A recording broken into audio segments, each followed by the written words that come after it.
Allô la Chine, bonsoir à tous et à toutes. Bonsoir maman Anna Mokondi de London City. Bonsoir maman Norvège. Maman na yoki au câlin maman. Maman Norvège câlin.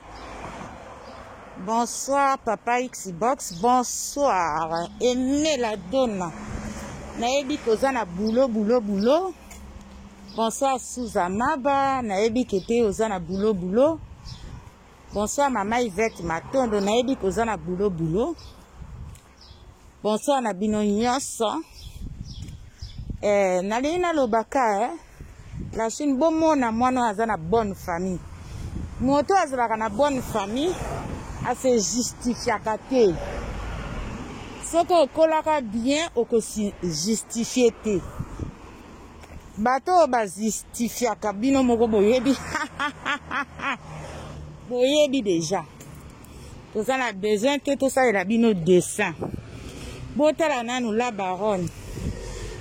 Toze baza e belete. Bao baza na ba koko. Na aja koko wana ya la baronne. Bao baza na ba koko. Ngape na mona ikoko aliboma. Siko na moni koko à la baronne. En tout cas, la Chine, tout se déranger n'ingité. La baronne a se justifié à côté. Et biso siko ba maman, ba papa, ba leki, ba yaya, bana, tout se déranger te. Parce que ye moko kolo makambo a se justifiaka te. Biso ka bato to soutenaka ye to se justifiaka. Donc sikoyo to si to yebi idéologie wana, to si to comprendre idéologie wana, donc ça sert à rien to justifier. Bino moko ka botala niveau tina koko. Niveau tina koko. Auti en Amérique.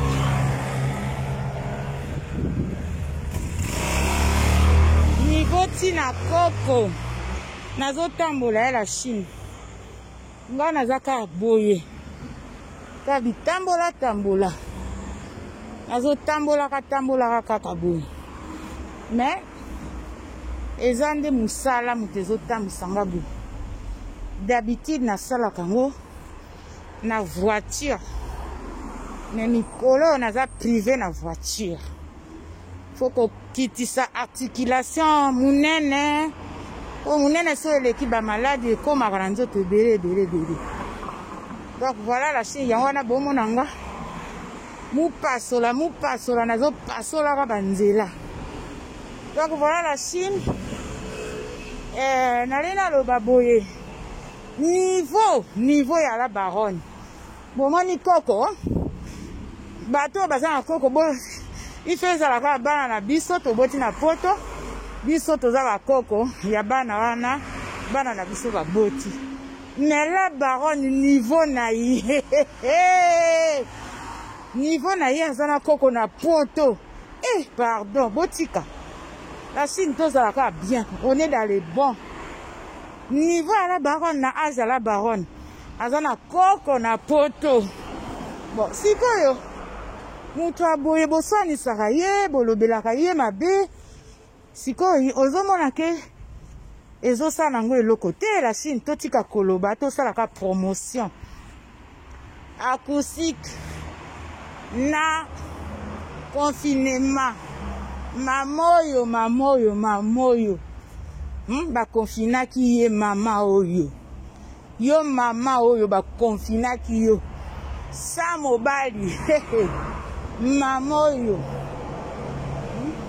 confinement de makambo esalaki makambo ozomona la Chine biso kaka mama oyo epi na acoustique na vie tozalaka na mutu aza na camarade na ye azaka na camarade na ye alingaka na alingaka te na vie eza bongo masolo elekaka kaka 2 personnes soki ekomi 3 personnes moko na biso alobi mais sikoyo masolo wana ntango moko akenda koloba alobaka na oyo ya moninga wana alobi mais oyo ye alobi bato bayebi te bayebi ka oyo ya moninga ozomona ke eza ndenge la baron ayembaki tozalaki misato na groupe matongi elekaki mbeka e malgré nayebi nanga oyemba te matongi elekaki mbeka yango wana ekabolaki bokamaradi eloko nini ekabolaki bokamaradi e kaka songi soki naziyanga moto e akotuna ngai lobi olieki nini e akotuna ngai lobi olataki nini e akotuna ngai mobali na yo couleur na ye nini e akotuna ngai lobi osombaki nini e akotuna ngai biloko nini olambaki e akotuna ngai lobi olalaki ndenge nini e akotuna ngai masu yoza songo masu yango wana masu bakimi ye masu bokamarade ekufi parce que masu alingaki kaka kolobelaka makambo ya moninga kaka mabe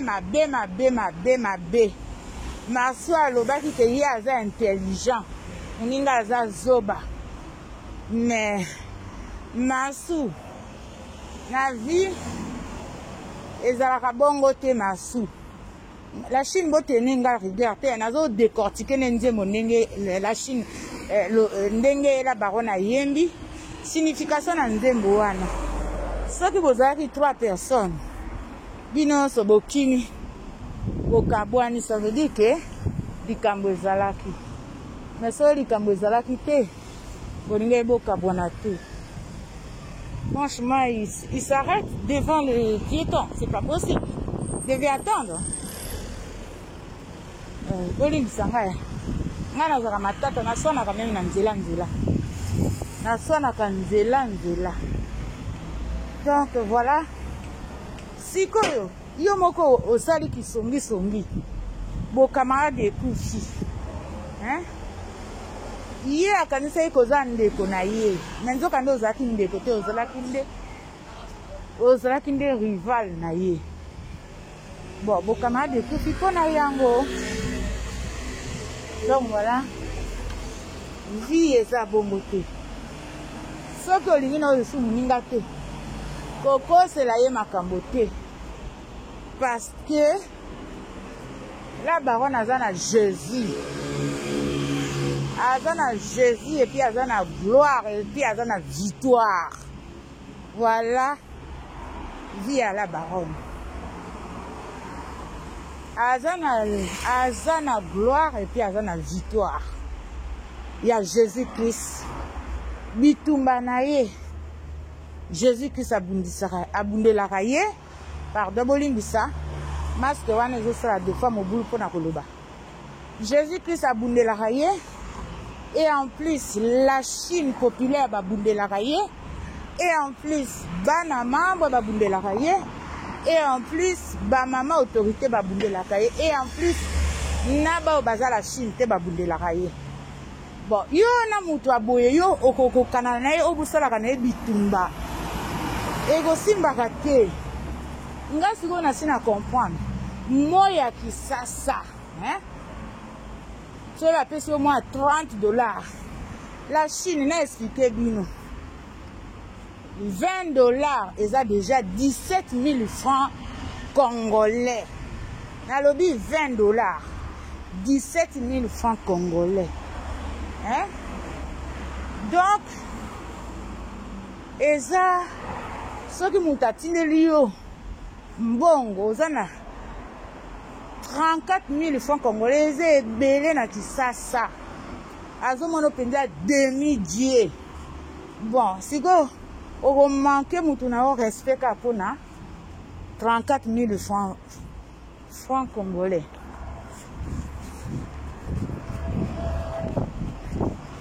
Ozolimbisa